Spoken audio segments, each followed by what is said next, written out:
those cows on that? Bueller? Bueller? Well, good day, my friends. Today we are in Gary, Indiana. From the time I was a little squirt, one of the first things that I remember hearing in my family household that I loved was a greatest hits of the Jackson 5, and I've been a fan ever since. Today we're going to the childhood home of the Jackson 5 and where they first rehearsed those songs that made them legends. Daze with Jordan the Lion begins now. I also want to go by where the location of the Demon House was and tell you about that.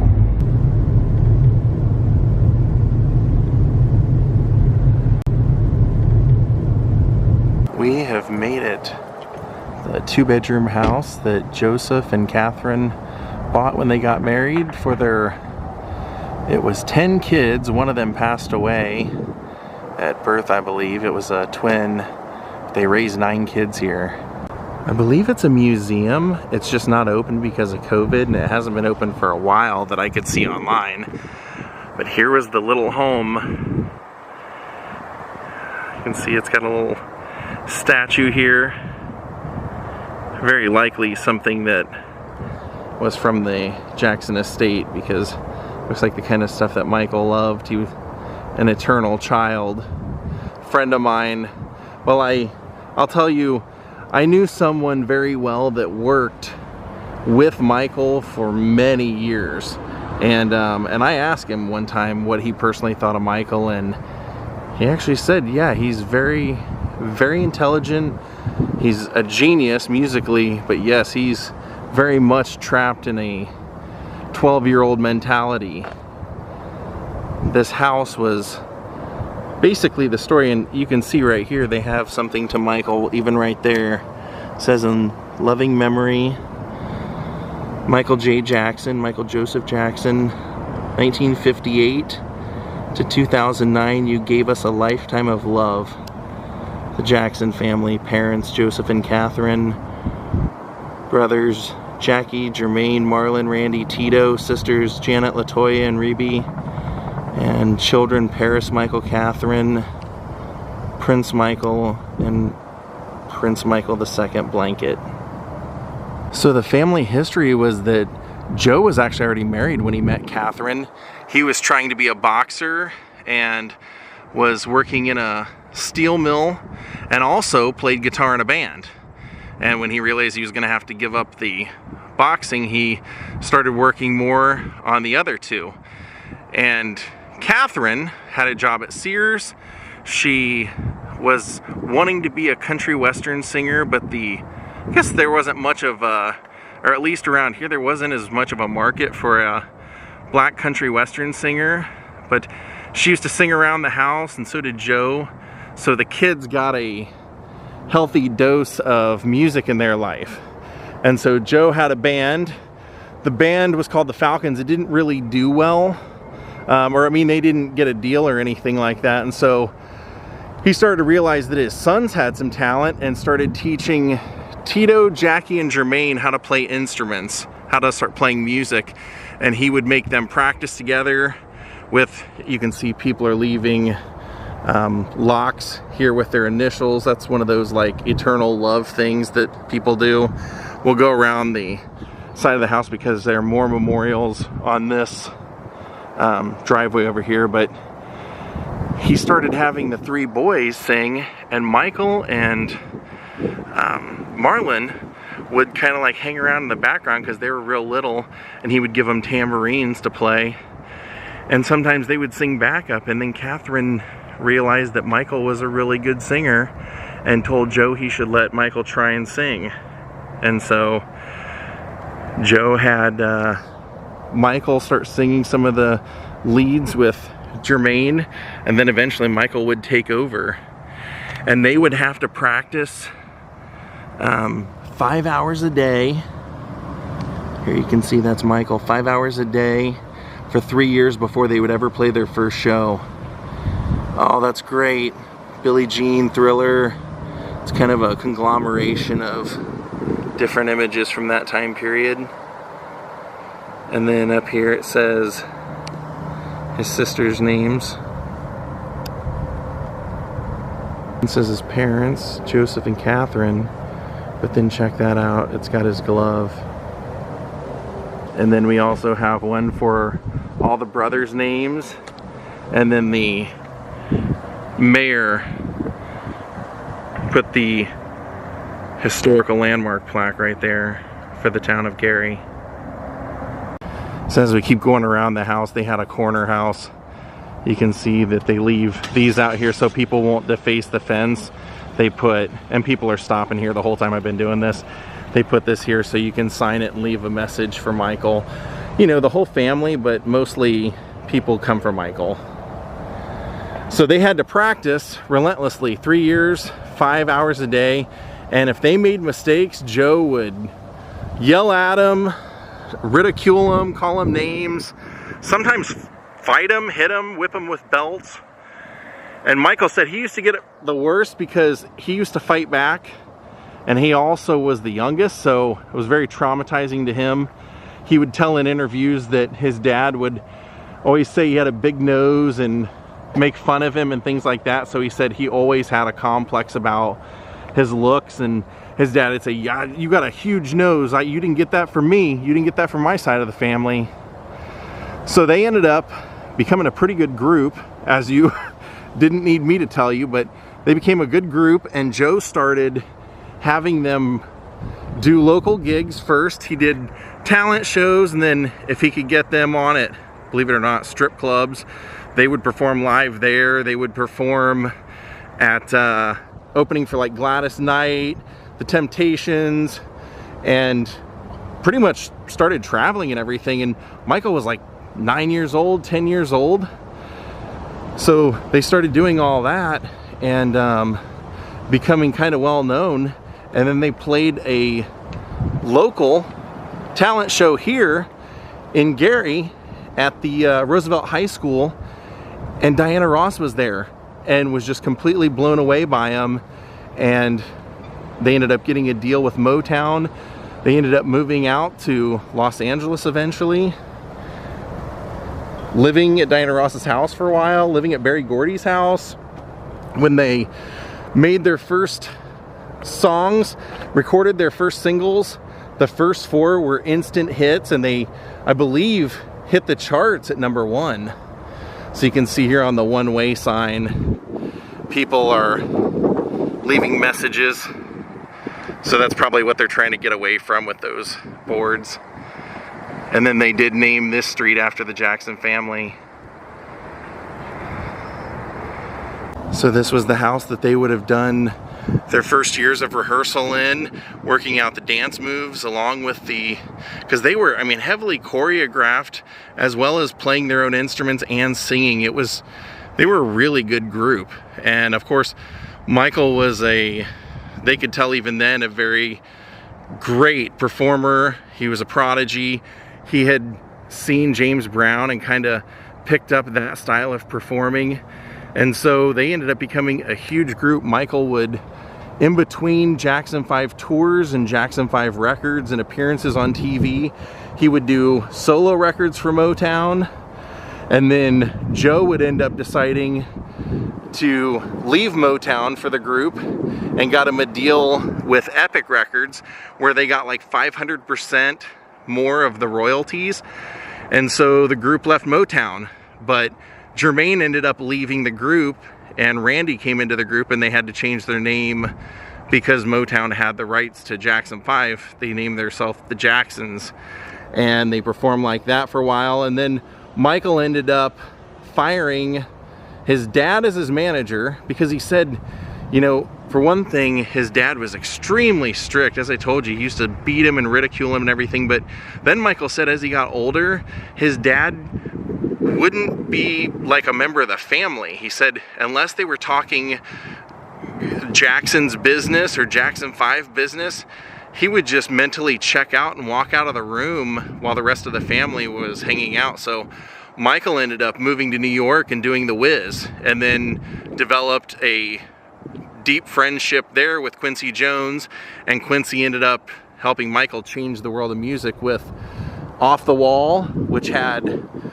4 amazing hit songs, and then followed it up with Thriller, which Michael wrote most all of that, and then Michael, of course, did Bad and Dangerous, and just had one of the most monumental careers of all time, as well as being extremely controversial for the change in his looks and the accusations. But, you know, there supposedly, I found kind of rationale, or at least reasons why a lot of these happened.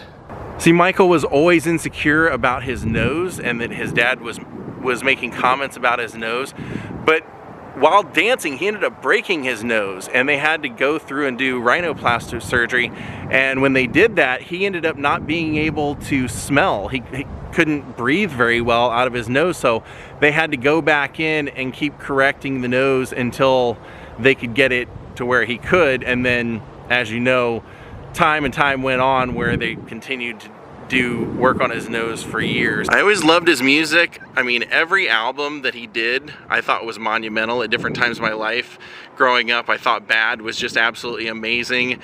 I thought Dangerous, when that came out, was amazing. I thought History was absolutely amazing when that came out. The guy just always came up with great music and great songs. And I had worked, like I said, I had worked with somebody, was friends with somebody who worked with Michael, and that's why I said, I had asked him, I said, do you think that like any of the accusations about Michael and kind of like his misdemeanor with children and everything, I said, do you think that's true? And he said, I've known Michael for decades now, and he said, thing I can tell you is that he has arrested development from never getting to be a kid and never getting to play. He said even while he sits in here with me, I've heard him say, you know, that he would be at recording studios watching kids play at playgrounds and wish he could be there. So he said he really just seemed to relate to kids. And he said as far as his sexuality, he said, I've always kind of gotten the impression that he was asexual, because he always, whenever I've been around him, he's always asking me, you know, how's your health? How's this? How's that? What are you doing? What are you eating? How much do you weigh? You know, things that you wouldn't normally expect. He said he never came off to him like someone who did that. And then I used to be able to go backstage at Jimmy Kimmel, and I was actually there one night where one of the accusers in the Leaving Neverland documentary was there, and they asked him jokingly if anything had ever happened, and he immediately dismissed it and said no. So when I saw the documentary, personally, I couldn't buy in. I just couldn't. I never have heard any accusations that were garnered towards him that really could stick or that could be proven. And I don't know, you know, people say, well, he paid off one of the accusers, but that was what he was advised to do because they thought it would make it go away, and then it ended up making it worse. So kind of sad, because a lot of his music, you know, a lot of people turned on him because they do believe, and it very well could have possibly happened, but someone who should, you know, be valued on the merit of his amazing music and his contribution to culture has this always hanging over his head that people can't not talk about it. It can't not be an issue. So I grew up loving his music, always will, and I loved that made-for-TV movie, The Jacksons, The American Dream, and a lot of the scenes in that take place here, so it was really cool. And if they open it back up, I don't believe they allow you to do any photos or video or anything inside, but I would like to come back and check it out. So now I'm going to take us somewhere else. Now check this out. This is how crazy this is.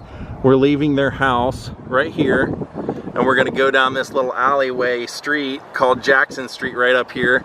And right behind their house was the high school, Roosevelt High School. Clearly not in use anymore because it's all the foliage and everything's overgrown. But this is where Diana Ross saw them in that talent show and helped them get a deal with Motown. How cool is that? Right around the corner from their house. How nuts is that? You'd put all those hours into rehearsing and practicing, and then your life would change right behind your house.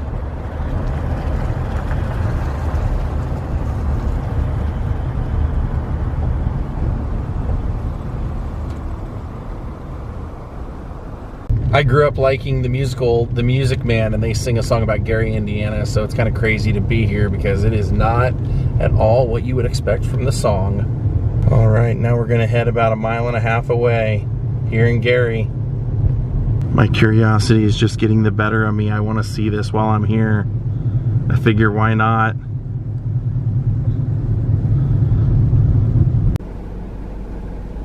Wow, right here was where the Ammons house was. Some people know it as the Demon House of Gary, Indiana. Zach Bagans heard about it and came out and bought the house. There was a family here named the Ammons who were living here and were having just absolutely insane things happen. Their kids, she had a couple of kids, the kids were becoming possessed. They were their voices were being taken over. They were hearing voices inside. They had wellness checks come out here because of some of the reports, and a social worker, caseworker was out here, and one of the kids walked up the walls supposedly, and they had what claimed someone said that there was a dark spirit looking over this house, a 12-foot tall goat ram type demonic figure, and it was just causing all kinds of crazy things. People like that, like I said, the social worker would be here, the police would come and investigate during that wellness check, and they would go in one room, and when they come back into a room they'd already been in, the blinds would have oil leaking from halfway down the blinds, and there was just so many crazy things. Even at one point, while Zach Bagans has bought this house, he's going to film a documentary about what's going on here. He's going to try and sleep in his house and see what happens. But they have a staircase under the, well, in the basement under the main level that was that had like a dirt section that was never paved over. And so the police and various other people started believing it was like a portal to hell. It was like a gateway to hell. So various crazy things were happening here. If you want to see the documentary and find out more, it's called Demon House.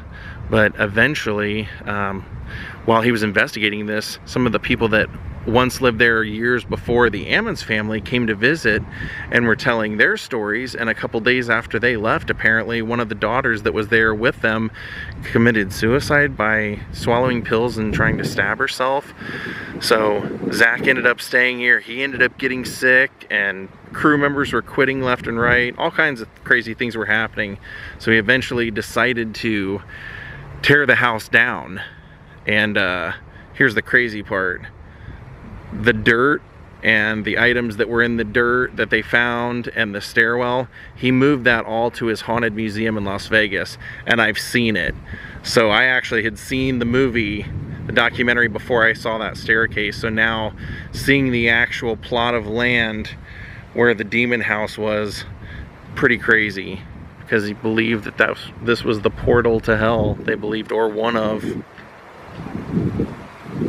Now that we've seen it, I'll tell you that some of the reports were that people that visited this house believed that they would leave with something, some sort of bad energy would leave with them. And even after the house was demolished, the priest who did the exorcisms said he's still getting calls from people that had visited the house and were having residual effects and weird things happen. So we'll see if anything crazy happens to me after I've visited the property.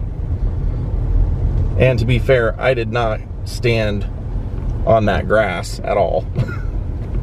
There was even a rumor that 5 people have died living in that house. Well, my friends, we're gonna call it a day. I hope you enjoyed our day in Gary, Indiana today. Kind of a crazy one. Michael Jackson's childhood home and a demon house, but if you're ever passing through, you know what you want to stop and see.